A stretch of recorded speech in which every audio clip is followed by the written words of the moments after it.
please welcome Michele Harradence, Executive Vice President and President, Enbridge Gas.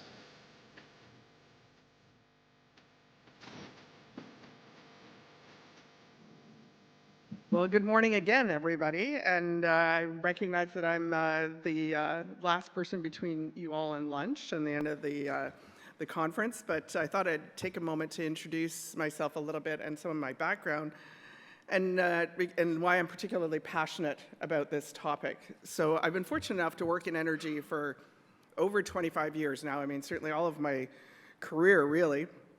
I've worked from the Alberta oil sands to running refineries in Sarnia's Chemical Valley. I've moved natural gas from Texas to Nova Scotia, from British Columbia down to Florida. Operated a retail gasoline network around North America, and now I'm incredibly fortunate to be leading North America's largest natural gas utility. We serve over 7 million homes, schools, hospitals, and businesses around North America. We started in downtown Toronto 177 years ago with 12 gas street lamps, and we're incredibly proud of what we do to serve the communities we do. And so I come to this conference with I think I've developed a really strong appreciation for how fundamental energy is to almost every aspect of our daily lives. As I said earlier, I'm really proud of what we do, and I'm a big proponent of getting out there to talk about it. In every role that I've had throughout my career, I've learned that it's really important to help people make the connection between energy and the things that we all value, and quite frankly, I think, take for granted much of the time. And that's true whether I'm talking to a federal cabinet minister, a provincial cabinet minister, a provincial premier, a governor in the US, the CEO of a major industrial company, a developer, a farmer, or a homeowner. I just love being part of that aha moment when you can see their eyes light up as it just clicks for them about what energy can do for them. So I'm certainly honored to be here to provide the concluding keynote at the CGA's first Energy Security Summit. And I think we can all agree that this summit has come at an incredibly critical time. I don't know how Tim had the foresight to plan it for exactly now, but it's certainly very timely. And organizations like the World Bank and the UN are raising concerns about the pace of global economic growth. Conflicts abroad continue to have far-reaching geopolitical ripple effects. And here in Canada, we're continuing to adjust to a rapid on-again, off-again tariff cycle with our largest trading partner. While I wasn't able to be here yesterday, I do understand that much of the conversation touched on these challenges in one way or another, and I heard many of those same themes today. I was reflecting this morning that term vulnerability is certainly one that is taking on new meanings for us all the time, and that we certainly as corporations have to add into our lexicon as we assess risk. So in the midst of all this global uncertainty, it's clear that North American energy security matters now more than ever, and we must do everything we can to maintain and enhance it. Not just for this continent, but because if we work together, North America can be a secure, reliable, and responsible supplier that the world can count on for its energy needs. So what's needed to make that happen? First, energy security needs to be a kitchen table conversation. Second, we must underscore the value of an integrated North American energy system every chance we get.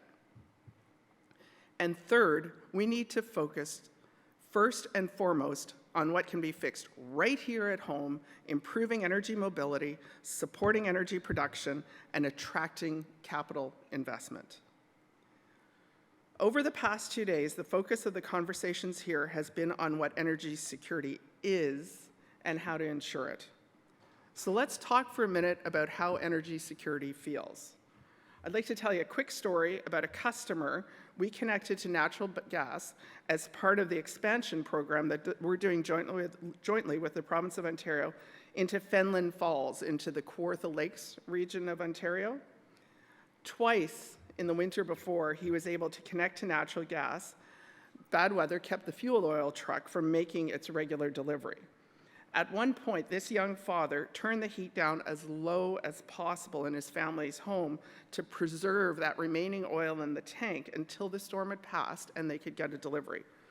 So one day, the family actually wore their winter coats inside the house all day long.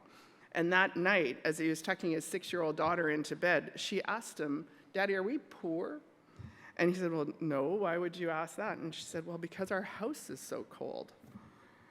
For that Canadian family and millions like them, energy security is feeling safe and warm in their homes. I say that to our 7,000 employees we have across North America every day. Our job is to keep people safe and warm in their homes. For that Canadian family, it means knowing that the lights will come on every time they flip the switch. And it means not having to worry about paying their energy bills. For our farmers, energy security means knowing they can dry their crops affordably so they can be sold at their highest value.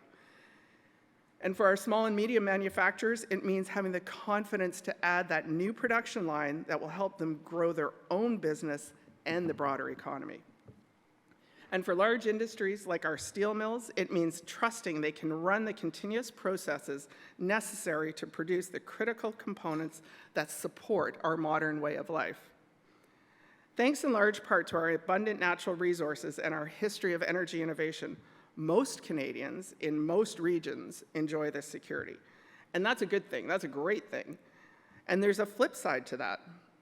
It also means that Canadians may not always think about where the energy they use comes from, how it gets from the places it's produced to where it's needed, or the complex ongoing work that's done to ensure we have what we need when we need it. Energy, after all, is one of the fundamental building blocks that sustain and improve quality of life. I often talk about that critical nexus of energy, food, and water that lead to that sustainable quality of life. For too long, energy security has been an afterthought in the public conversation.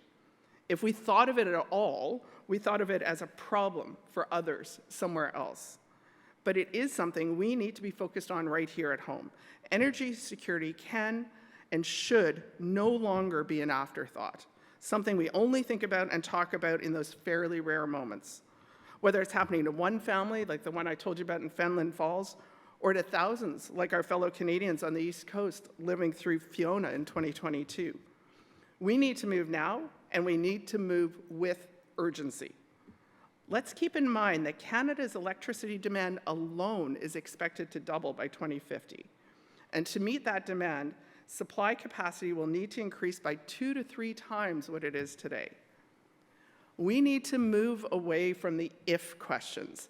If we need a certain kind of energy, if we need a certain project, or if there's a better trading partner to the east or west or south.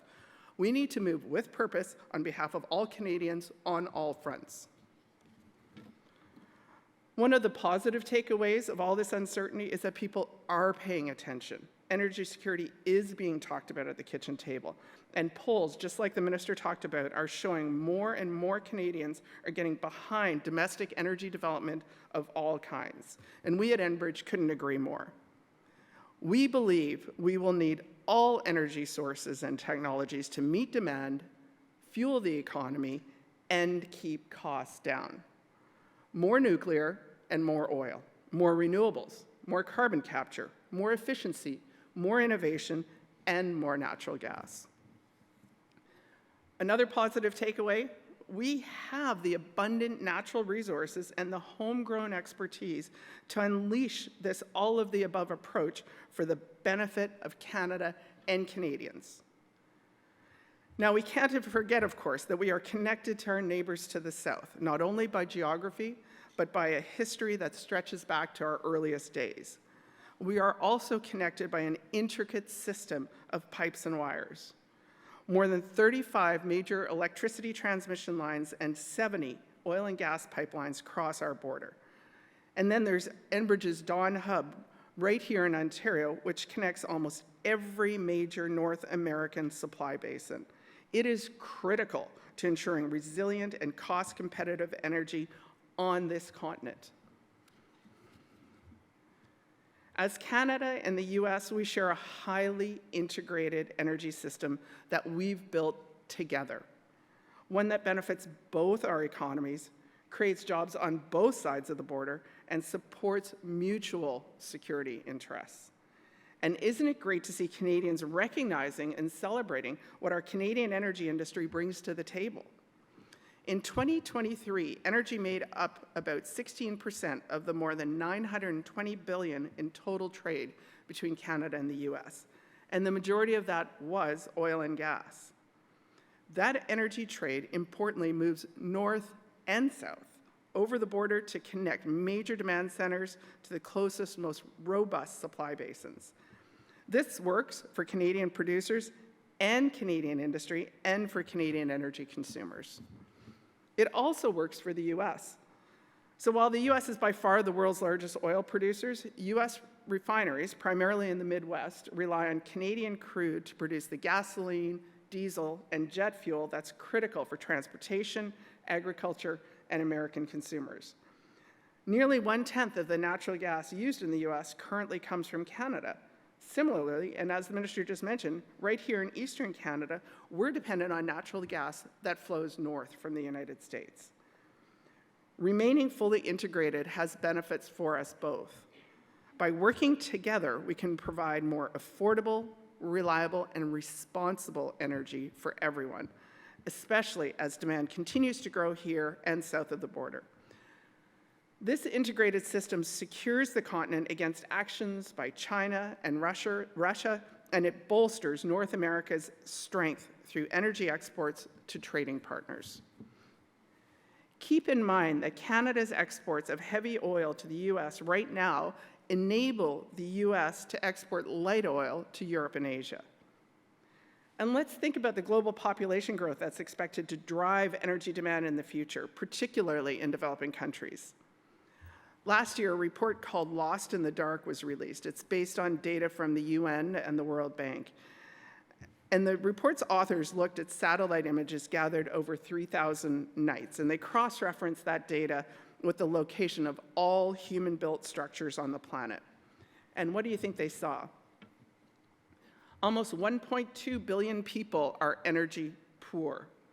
That's far higher than the official count of people lacking energy access. And that, the report argues, that's because even those who are connected on paper lack consistent access to reliable and affordable energy. They don't have energy security. What an opportunity we have to advance North America as a global energy powerhouse and to share that energy security we enjoy with all those who need it most today and as the world's population continues to grow. Keep in mind that about 44% of the global population lives below the poverty line today. About 2/3 lives below what the World Bank calls the prosperity threshold of $25 a day, where people have a little more discretionary income. I was at a conference last fall where an example of that discretionary income was defined as having enough income to buy a foot-operated pump so you could irrigate your small field, which would help you improve your yield and grow your business. Think about the role energy security could play in lifting more people over that prosperity threshold. And add to that the specific role natural gas can play on the global emissions front by helping other countries switch away from more carbon-intensive fuels like coal. So now let's talk about what steps we can take today. So I'm not going to spend a lot of time talking about tariffs. Tariffs is not actually going to change the need for an abundant supply of energy. And as North America's largest energy transportation company, Enbridge is prepared to work with governments on both sides of the border to discuss what we can do to ensure that both countries continue to have access to the affordable energy we both need. I want to focus instead on what can be fixed right here, at home, right now. We know that investment in Canada's major energy and natural resources projects has slowed. And we know that to meet our future energy demand, we need to step up the pace of investment. Investment is needed to modernize assets, to develop new projects, and to advance new technologies. So I've been talking about this a lot over the last 6 months, about the tangle of regulatory knots, the unwelcoming tax climate, and the punitive policies that act as a drag on Canada's energy sector investment. So what can be done right now in this current context? Let's start by improving energy mobility within our own borders. The federal oil and gas emissions cap, as an example, acts as its own tariff barrier on parts of Canada feeding energy to other parts of Canada. Does it really make sense to keep barriers in place that increase shipping costs and consumer energy prices on our own abundant energy resources? Cross-country permitting restrictions or cancellations on energy restrictions, like Northern Gateway or Energy East, also serve as stark reminders of an unpredictable regulatory regime, yet another example of barriers to internal trade. Those of you who know my boss, our Enbridge CEO, Greg Ebel, you know he's got a bit of a knack for a snappy turn of phrase, and he had a good one at CERAWeek down in Houston earlier this month. CERAWeek brings together, as most of you I think know, energy folks from around the world. And what Greg said is, it's harder to build a pipeline in Canada right now than it is to amend the Constitution. And he's right. We must and can do better at creating the conditions necessary to make large-scale, long-term investments in the critical energy infrastructure that Canadians want and need. Removing these federally mandated provincial trade restrictions would not only support Canada's domestic energy security, it would unlock our economic potential on a global scale. We need to do everything we can to ensure we're making Canada an attractive place for energy investment today. That also includes, and many of you have heard me say this before, that includes simplifying the regulatory burden on the energy sector. The goal should be clear, well-designed regulatory frameworks that offer certainty to investors and regulatory processes that get us to a yes or a no in a reasonable time frame. Investors need a reasonable degree of certainty with respect to recovery on and of capital. And without this certainty, projects will be canceled or deferred, or quite frankly, they'll just never get started at all. And that capital will flow elsewhere at a time when Canada needs that investment more than ever. Now, speaking about certainty, let's talk about Bill C-59 as another example. That single piece of legislation alone provides an investment tax credit and an increased tax on investment, and at the same time introduces extraordinary penalties against businesses for making environmental claims that are as yet measured against a nebulous standard. It muddies the water, and that uncertainty chases away that much needed investment. So what else can we do? Well, we can take meaningful steps on economic reconciliation with Indigenous communities. Advancing projects through the Indigenous Loan Guarantee Program would ensure Indigenous communities continue to participate in the critical energy infrastructure projects we need to meet future demand. And we're hearing from many Indigenous communities that they're ready for action now. Loan guarantees would enable them to participate in energy infrastructure projects of all kinds, from production to pipelines on existing assets and for new growth opportunities. Now, I do want to wrap up on a hopeful note, because I believe, and certainly we at Enbridge believe, and I think we as the energy sector believe, that in the midst of all this uncertainty, there's a great opportunity before us. And we can seize it if we act decisively, if we act together, and if we act now. We can ensure the energy security we enjoy in Canada today will be there tomorrow. We can maintain and strengthen the highly integrated energy system that we've built with our neighbors to the south. And we can make North America a secure, reliable, responsible supplier that the world can count on for its energy needs. Thank you.